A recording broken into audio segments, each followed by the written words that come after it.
हाँ जी 10th class and exercise 1.4। तो ਆਪਾਂ एक्सरसाइज ਦੀ इंट्रोडक्शन ਕਰਨ ਜਾ ਰਹੇ ਹਾਂ। ਸੋ ਇਸ इंट्रोडक्शन अपना टॉपिक ही है revise rational number and their decimal expansion.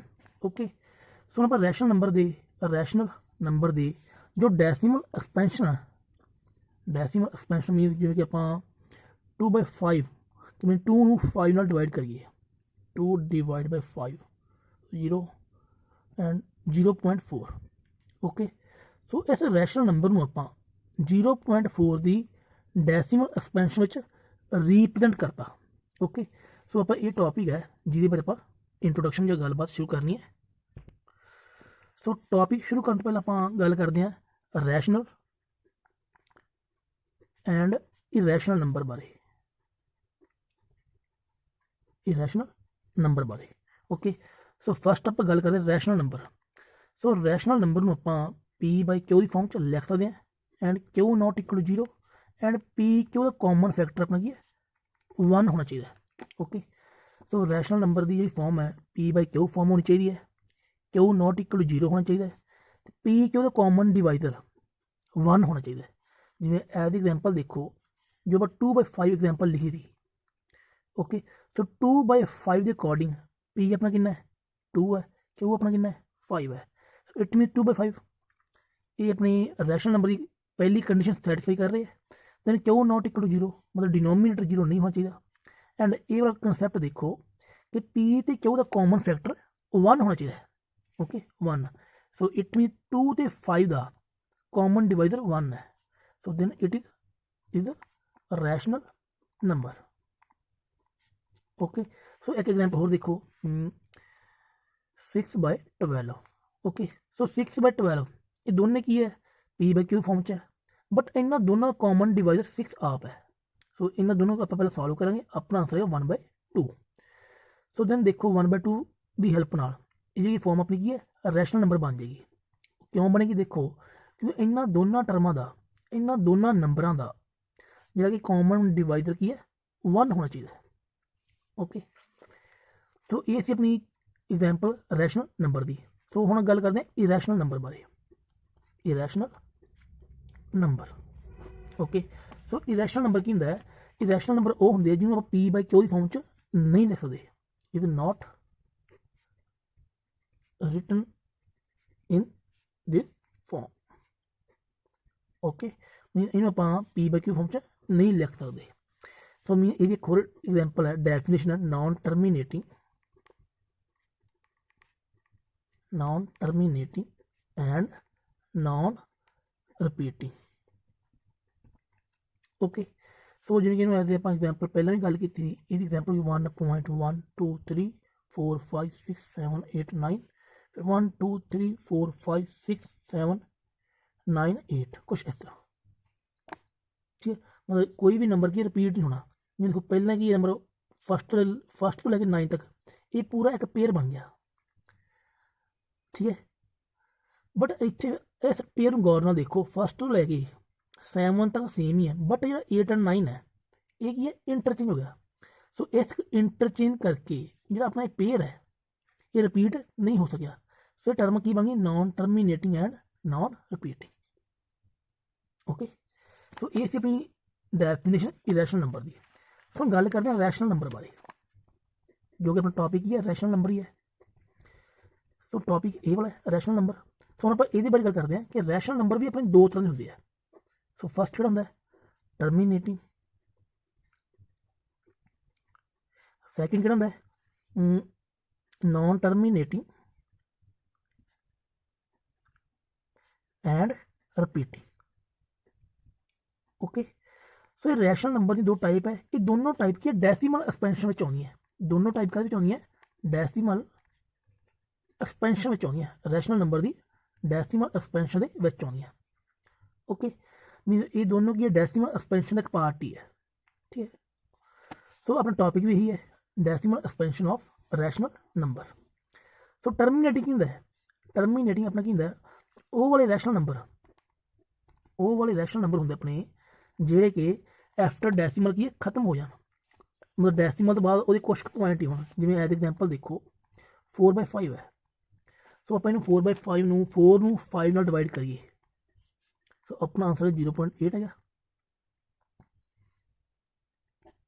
Okay, ਕੁਛ ਇਸ ਤਰ੍ਹਾਂ। ਸੋ 0.8, ਸੋ ਇਹ ਆਪਣਾ ਕੀ ਹੈ 0.8, ਮਤਲਬ ਡੈਸੀਮਲ ਤੋਂ ਬਾਅਦ ਆਪਣੇ ਜਿਹੜੇ ਪੁਆਇੰਟ ਕੀ ਖਤਮ ਹੋ ਚੁੱਕੇ ਆ, ਮਤਲਬ ਆਪਾਂ ਨੂੰ ਇੱਕ ਪਰਟੀਕੂਲਰ ਆਂਸਰ ਮਿਲ ਚੁੱਕਿਆ ਹੈ। ਓਕੇ, ਸੋ ਪਰਟੀਕੂਲਰ ਆਪਾਂ ਨੂੰ ਜਿਹੜਾ ਆਂਸਰ ਮਿਲਿਆ ਹੈ, ਸੋ ਕੀ ਬਣ ਗਿਆ ਟਰਮੀਨੇਟਿੰਗ, ਕੀ ਆਪਣਾ ਬਣ ਗਿਆ ਟਰਮੀਨੇਟਿੰਗ। ਓਕੇ, ਸੋ ਹੁਣ ਗੱਲ ਕਰਦੇ ਆਪਾਂ ਨॉन ਟਰਮੀਨੇਟਿੰਗ ਐਂਡ ਰਿਪੀਟਿੰਗ ਬਾਰੇ। ਓਕੇ, ਸੋ ਹੁਣ ਇਹ ਵੀ ਆਪਣੀ ਕੀ ਜਿਹੜਾ ਇਹ ਰੂਲ ਹੈ ਇਹ ਵੀ ਆਪਣਾ ਰੈਸ਼ਨਲ ਨੰਬਰ ਉੱਪਰ ਦੇ ਰੈਸ਼ਨਲ ਨੰਬਰ ਵਿੱਚ ਅਪਲਾਈ ਹੁੰਦਾ ਹੈ, P/Q ਦੀ ਫਾਰਮ ਵਿੱਚ ਅਪਲਾਈ ਹੁੰਦਾ ਹੈ। ਸੋ ਉਹਦੀ ਐਗਜ਼ਾਮਪਲ ਨੇ 3/7। ਓਕੇ, ਜੇਕਰ ਆਪਾਂ 3/7 ਨੂੰ ਡਿਵਾਈਡ ਕਰੀਏ ਤਾਂ ਆਪਣਾ ਆਂਸਰ 0.428571। ਸੋ ਆਪਣਾ ਆਂਸਰ 1 ਦੇ ਉੱਪਰ ਖਤਮ ਨਹੀਂ ਹੋਏਗਾ, ਇਸ ਤੋਂ ਬਾਅਦ ਫਿਰ ਰਿਪੀਟ ਹੋਏਗਾ। ਇਹਨੂੰ ਆਪਾਂ ਸੋਲਵ ਕਰਦੇ ਹਾਂ। ਦੇਖੋ ਥੋੜਾ 3 ਨੂੰ ਡਿਵਾਈਡ ਕੀਤਾ 7 ਦੇ ਉੱਪਰ, 0 30 ਪੁਆਇੰਟ, ਇੱਥੇ 4 ਆਏਗਾ, ਇੱਥੇ 28 ਹੈਗਾ, ਫਿਰ 20 ਹੈਗਾ, ਇੱਥੇ 2 ਹੈਗਾ, ਇੱਥੇ 14, ਇੱਥੇ 6 ਆਏਗਾ 0, ਫਿਰ ਇੱਥੇ ਆਪਣਾ ਇਹ ਹੈਗਾ 8, ਇੱਥੇ 56, 40, ਇੱਥੇ 5 ਹੈਗਾ 35, 50, ਇੱਥੇ 7, 49, 10, ਫਿਰ 1 ਹੈਗਾ 7, ਫਿਰ 30 ਹੈਗਾ ਇੱਥੇ। ਸੋ 30 ਰਿਪੀਟ ਹੋ ਗਏ ਇੱਥੇ। ਓਕੇ, ਇਸ ਤੋਂ ਇਟ ਮੀਨ ਕਿ ਜਿਹੜੀ ਆਪਣੀ ਡਿਵਾਈਡ ਹੈ ਫਿਰ ਕੀ ਰਿਪੀਟ ਹੋਈ ਇਹ ਵਾਲੀ, ਠੀਕ ਹੈ, ਮਤਲਬ ਇਹ ਡਿਵਾਈਡ ਆਪਣੀ ਰਿਪੀਟ ਹੋਈ ਜਾਏਗੀ, ਇਹਦਾ ਰਿਮਾਈਂਡਰ 0 ਨਹੀਂ ਆਏਗਾ, ਰਿਮਾਈਂਡਰ ਆਪਣਾ ਕੀ 0 ਨਹੀਂ ਆਏਗਾ। Okay, remainder not equal 0। So ਇਹ ਡਿਵਾਈਡ ਆਪਣੀ ਰਿਪੀਟ ਹੋਈ ਜਾਏਗੀ, ਮਤਲਬ ਇਹ ਵਾਲਾ ਆਂਸਰ ਆਪਣਾ ਰਿਪੀਟ ਹੋ ਹੀ ਜਾਏਗਾ। ਮਤਲਬ ਜੇਕਰ ਰਿਮਾਈਂਡਰ 0 ਨਾ ਆਵੇ ਉਹ ਕੀ ਹੁੰਦਾ ਨॉन ਟਰਮੀਨੇਟਿੰਗ। ਇਹ ਆਪਾਂ 9th ਕਲਾਸ ਵਿੱਚ ਰਿਜ਼ਲਟ ਪੜ੍ਹ ਚੁੱਕੇ ਹਾਂ। ਜਿਹਦਾ ਰਿਮਾਈਂਡਰ 0 ਨਾ ਹੋਵੇ, ਜਿਹੜੀ ਫਰੈਕਸ਼ਨ ਦਾ ਰਿਮਾਈਂਡਰ 0 ਨਾ ਹੋਵੇ ਉਹ ਕੀ ਹੈ ਨॉन ਟਰਮੀਨੇਟਿੰਗ, ਤੇ ਜਿਹਦਾ ਰਿਮਾਈਂਡਰ 0 ਹੋ ਜੇ ਉਹ ਕੀ ਹੁੰਦੀ ਹੈ ਟਰਮੀਨੇਟਿੰਗ। ਸੋ ਇਸੇ ਤਰ੍ਹਾਂ 4 2 8 5 7 1 ਇਹ ਰਿਪੀਟ ਹੋਈ ਜਾਏਗੀ ਅਪ ਟੂ ਡੈਸ਼। ਓਕੇ, ਸੋ ਜਿਹੜੀ ਟਰਮ ਆਪਣੀ ਡੈਸੀਮਲ ਤੋਂ ਬਾਅਦ ਜਿਹੜੇ ਨੰਬਰ ਰਿਪੀਟ ਹੋਣ ਉਹਨਾਂ ਨੂੰ ਆਪਾਂ ਐਜ਼ ਇੱਕ ਬਾਰ ਦੇ ਵਿੱਚ ਰੀਪ੍ਰਜੈਂਟ ਕਰਦੇ ਹਾਂ, 0.428571, ਇਹਨੂੰ ਇੱਕ ਬਾਰ ਦੇ ਵਿੱਚ ਰੀਪ੍ਰਜੈਂਟ ਕਰ ਦਿੰਦੇ ਹਾਂ। ਓਕੇ, ਬਾਰ ਦਾ ਮਤਲਬ ਕੀ ਹੁੰਦਾ ਕਿ ਆਪਣੇ ਜਿੰਨਾ ਨੰਬਰਾਂ ਉੱਪਰ ਆਪਾਂ ਬਾਰ ਲਿਖਿਆ ਹੈ ਸੋ ਉਨੇ ਹੀ ਨੰਬਰ ਆਪਣੇ ਕੀ ਹੈ ਰਿਪੀਟ ਹੋਣਗੇ। ਓਕੇ, ਸੋ ਇਟ ਮੀਨ ਇਹ ਐਕਸਪੈਂਸ਼ਨ ਆਪਣੀ ਕੀ ਹੋਈ non terminating and repeating. So ਇਹ ਸੀ ਦੋ ਟਾਈਪ ਰੈਸ਼ਨਲ ਨੰਬਰ ਦੀਆਂ, as a decimal expansion, terminating and non terminating. Okay, but ਇਹ ਆਪਾਂ ਸੋਲਵ ਕੀਤੀਆਂ ਐਜ਼ ਏ ਡਿਵਾਈਡ ਮੈਥਡ, ਤੇ ਡਿਵਾਈਡ ਦੀ ਹੈਲਪ ਨਾਲ ਆਪਾਂ ਨੂੰ ਸੋਲਵ ਕੀਤਾ। ਬਟ ਆਪਾਂ ਇਸ ਜੋ ਆਪਾਂ ਟੌਪਿਕ ਕਰਨਾ ਹੈ 10th ਕਲਾਸ ਵਿੱਚ ਉਹ ਵਿਦਾਊਟ ਡਿਵਾਈਡ ਕਰਨਾ ਹੈ। Okay, without divide. ਸੋ ਦੇਖੋ ਕਿਵੇਂ ਕਰਾਂਗੇ, ਉਹਦਾ ਫਾਰਮੂਲਾ ਕੀ ਹੈ। अपना टॉपिक है रैशनल नंबर। सो ये अपना फर्स्ट टॉपिक है टर्मिनेटिंग एंड सेकंड है non terminating and repeating. Okay, so rational number form की P/Q, Q not equal to 0 and common divisor of P/Q is P/Q is equal to 1। Okay, so देखो terminating की formula है, जेकर अपना fraction P/Q होया, okay, so then Q दे prime factor in form of 2 दी power n and 5 दी power m होया। ओके, मतलब Q दे प्राइम फैक्टर को शस्त्र बनाओगे ना जो आप एक्सरसाइज 1.2 ਵਿੱਚ ਕੀਤਾ ਸੀਗਾ वही सेम। सो ਉਹਦੇ प्राइम फैक्टर 2 ਤੇ 5 दोनों होने चाहिए, ठीक है। जो दोनों होए देन अपना आंसर की है टर्मिनेटिंग। ओके, तो देखो नॉन टर्मिनेटिंग फार्मूला की है P/Q की फॉर्म हुई। Okay, so Q is not in the form of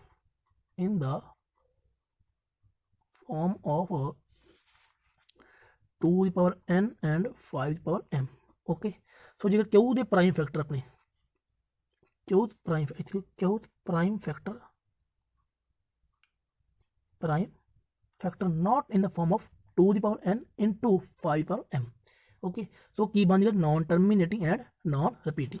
सो तुम सिर्फ इन्ने रिजल्ट याद रखना है, तो इस डिवाइड सॉल्व करने की कोई जरूरत नहीं पेगी, ठीक है। तो ये सी बेसिक फॉर्मूले दोनों के। ओके, पर बट जदों आप सम सॉल्व करांगे, ठीक है, ਜਦੋਂ ਆਪਾਂ ਐਕਸਰਸਾਈਜ਼ 1.4 ਸੋਲਵ ਕਰਾਂਗੇ ਉਦੋਂ ਸਿਰਫ ਆਪਾਂ ਕਿਉਂ ਨੂੰ ਦੇਖਣਾ ਹੈ, ਕਿਉਂ ਆਪਣਾ ਜਾਂ 2 × 5 ਹੋਵੇ ਸਮਥਿੰਗ, ਜਾਂ ਫਿਰ ਕਿਉਂ ਕੋਲ 2 ਹੋਵੇ, ਜਾਂ ਫਿਰ ਕਿਉਂ ਕੋਲ 5 ਹੋਵੇ। ਇਹਨਾਂ ਤਿੰਨਾਂ 'ਚ ਕੋਈ ਮਰਜ਼ੀ ਕੇਸ ਕਿਉਂ ਨੂੰ ਸੈਟੀਸਫਾਈ ਕਰ ਰਿਹਾ ਹੋਵੇ, ਕਿਉਂ ਦੀ ਫਾਰਮ ਨੂੰ ਸੈਟੀਸਫਾਈ ਕਰ ਰਿਹਾ ਹੋਵੇ, ਦੈਨ ਆਪਾਂ ਕੀ ਬਣ ਜਾਏਗਾ, ਟਰਮੀਨੇਟਿੰਗ ਹੋ ਜਾਏਗਾ। ਠੀਕ ਹੈ, ਜਦੋਂ ਆਪਾਂ ਐਕਸਰਸਾਈਜ਼ ਨੂੰ ਸੋਲਵ ਕਰਾਂਗੇ ਉਦੋਂ ਆਪਾਂ ਸਿਰਫ ਇਸ ਰਿਜ਼ਲਟ ਇਹਨਾਂ ਤਿੰਨਾਂ ਕੇਸਾਂ ਨੂੰ ਫੋਲੋ ਕਰਾਂਗੇ। ਬਟ ਇਹ ਆਪਣਾ ਕੀ ਐਜ਼ ਏ ਪ੍ਰੋਪਰ ਰਿਜ਼ਲਟ ਹੈ ਜਿਹਨੂੰ ਤੁਸੀਂ ਸਮਝਣਾ, ਅੰਡਰਸਟੈਂਡ ਕਰਨਾ, ਅਤੇ ਜੋ ਇਹ ਵਾਲੀ ਗੱਲ ਹੈ ਇਹ ਆਪਾਂ ਸਵਾਲ ਦੇ ਵਿੱਚ ਯੂਜ਼ ਕਰਾਂਗੇ। ਠੀਕ ਹੈ ਜੀ, ਸੋ ਇਹ ਸੀ ਆਪਣਾ topic introduction of rational number as a decimal expansion exercise 1.4। So ਇਹਦੇ ਵਿੱਚ ਤੁਸੀਂ ਜੋ ਚੀਜ਼ ਸਮਝਣੀ ਹੈ ਉਹ ਸਿਰਫ ਤੁਸੀਂ ਇਹੀ ਸਮਝਣੀ ਗੌਰ ਨਾਲ।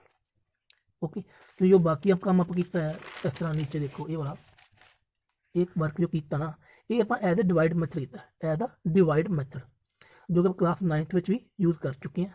ਬਟ ਜੋ ਰਿਜ਼ਲਟ ਆਪਾਂ ਹੁਣ ਰੀਡ ਕੀਤਾ ਹੈ ਉਹ ਕੀ ਹੈ, as a class 10th without divide method. So ਦੁਬਾਰਾ ਫਿਰ ਰਿਪੀਟ ਕਰ ਰਹੇ ਹਾਂ ਕਿ ਜਿਹੜਾ ਆਪਣਾ ਕਿਊ ਹੈ ਨਾ ਉਹ ਕੀ ਹੈ, ਪਹਿਲੀ ਗੱਲ ਤਾਂ ਇਹ P/Q ਫਾਰਮ ਦਾ ਜਿਹੜਾ ਕਾਮਨ ਡਿਵਾਈਡਰ ਉਹ 1 ਹੋਣਾ ਚਾਹੀਦਾ। ਕੀ ਹੋਣਾ ਚਾਹੀਦਾ, 1। ਉਸ ਤੋਂ ਬਾਅਦ ਜਿਹੜੇ ਇਹ ਵਾਲਾ P/Q ਦੀ ਫਾਰਮ ਵਿੱਚ ਜਿਹੜਾ ਕਿਊ ਹੈ ਉਹ ਪ੍ਰਾਈਮ ਫੈਕਟਰੀ ਫਾਰਮ ਵਿੱਚ 2 and 5 ਦਾ ਮਲਟੀਪਲ ਹੋਵੇ। ਪ੍ਰਾਈਮ ਫੈਕਟਰੀ ਫਾਰਮ ਵਿੱਚ 2 and 5 ਦਾ ਪ੍ਰਾਈਮ ਫੈਕਟਰੀ ਫਾਰਮ ਵਿੱਚ 2 and 5 ਦਾ ਮਲਟੀਪਲ ਹੋਵੇ। ਦੈਨ ਜੇ ਮਲਟੀਪਲ ਹੋਇਆ ਕੀ ਬਣ ਜਾਏਗਾ, ਟਰਮੀਨੇਟਿੰਗ। ਜੇ ਮਲਟੀਪਲ ਨਾ ਹੋਇਆ ਕੀ ਬਣ ਜਾਏਗਾ, ਨਾਨ ਟਰਮੀਨੇਟਿੰਗ। ਸੋ ਇਹ ਸੀ ਆਪਣਾ ਮੈਥਡ। ਬਟ ਜੋ ਇਹ ਵਾਲਾ ਸਟੈਪ ਹੈ ਇਹ ਆਪਾਂ ਸਵਾਲਾਂ ਵਿੱਚ ਯੂਜ਼ ਕਰਾਂਗੇ ਜੋ ਆਪਾਂ ਸਾਹਮ ਨੂੰ ਸੋਲਵ ਕਰਾਂਗੇ। ਜੇਕਰ ਕਿਉਂ ਆਪਣਾ 2 and 5 ਹੋਇਆ, 2 × 5 ਹੋਇਆ, ਜਾਂ ਇਕੱਲਾ 2 ਹੋਇਆ ਜਾਂ ਇਕੱਲਾ 5 ਹੋਇਆ ਕੀ ਬਣ ਜਾਏਗਾ, ਟਰਮੀਨੇਟਿੰਗ। ਬਟ ਜੇਕਰ ਕਿਉਂ ਵਿੱਚ 2 × 5 ਦੇ ਨਾਲ ਕੋਈ ਹੋਰ ਨੰਬਰ ਲੱਗਿਆ ਆ ਗਿਆ, ਕੋਈ ਹੋਰ 7 ਹੋ ਗਿਆ ਕਹ ਲਓ, ਕੋਈ ਵੀ ਹੋਰ 3, ਦੈਨ ਕੀ ਬਣ ਜਾਏਗਾ, ਨਾਨ ਟਰਮੀਨੇਟਿੰਗ। ਓਕੇ, ਸੋ ਇਹ ਸੀ ਆਪਣੀ ਇੰਟਰੋਡਕਸ਼ਨ।